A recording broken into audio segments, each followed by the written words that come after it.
Анда Абдулгап Мамадрасулович сөз сизде. Рахмат Салай Надырай. Саламаттар, урматтуу депутаттар, урматтуу комитет жыйын катышуучулары. Сиздердин карооңуздарга инвестицияларды колдоо боюнча Кыргыз Республикасынын айрым мыйзам актыларын өзгөртүүлөрдү киргизүү тууралуу Кыргыз Республикасынын мыйзам долбоорун сунуш кылабыз. Мыйзам долбоору өлкөнүн бардык аймактарын өнүктүрүүгө, өлкөбүзгө инвестиция тартууга, жергиликтүү бийликтин компетенцияларын жогорулатууга, Кыргыз Республикасынын жарандары үчүн иш орундарын түзүүгө, мигранттар кайтып келүүдө аларга жумушта орноштурууга багытталган. Мыйзам долбоорунда жер кодексине, жер участокторун которуу трансформация жөнүндө мыйзамына, жергиликтүү мамлекеттик администрация жөнүндө мыйзамына жана Кыргыз Республикасына инвестициялар жөнүндө мыйзамына өзгөртүүлөр киргизилди. Өзгөртүүлөр Кыргыз Республикасынын өкмөтүнүн, жергиликтүү райондук администрациянын, айыл өкмөттөрүнүн асылдуулугу төмөн айыл чара багытындагы жерлерди башка категорияга которуу компетенциясын берүү каралган.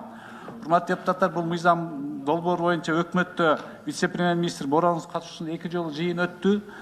Бул биз 3-4 ай талкуу болду. Анан буга чейин 3 комитет колдоп берди. Бул эл аралык иштер коргоо жана коопсуздук боюнча комитет, конституциялык комитет жана аграр саясат боюнча комитет колдоп берди.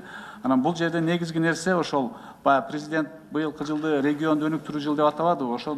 Ошо региондо биздин өзүбүздүн ички инвесторлор, сырткы инвесторлор келип туруп, айыл өкмөттөрүнүн территориясында бир кичи ишкана, завод, фабрика куруп берейин десе, жер маселеси проблема болуп, Бишкекке келип өкмөттө кайрылат, өкмөттө 3 жылга чейин жүрүп атышат да. Анан эгер биз 450ден ашык айыл өкмөт ар бирине бирден ушундай бир ишкана курулуп калса, 40-50 миң адам жумуш менен камсыз болмок. Анан негизгиси ошол мына ички миграция да азаймак да.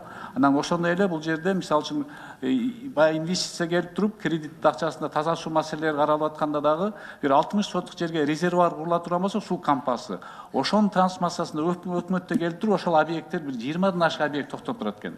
Тамчылатып сууда, баягы таза суу маселелерине резервуар курула турган жерлерде буга чейин мына бизде Чүй областынан кайрылышты, бир 15-16 объект токтоп турат. Трансформация өкмөт тез арада кыла албай атат деп. Ушунун негизинде биз ошол асылдуулугу төмөн жерлерде ошо айылдык кеңеш депутаттарынын уруксаты менен акимге уруксат берип атабыз. Экинчиси да инвестиция боюнча бул жерде мурун инвестициялык болуп деп 50 миллион өкмөт 50 миллион доллардан ашса, бир инвестор менен келишим түзө алат эле, ошону 10 миллиондорго түшүрүп атабыз. Инвестиция тартып көбүрөөк тартуу максатында.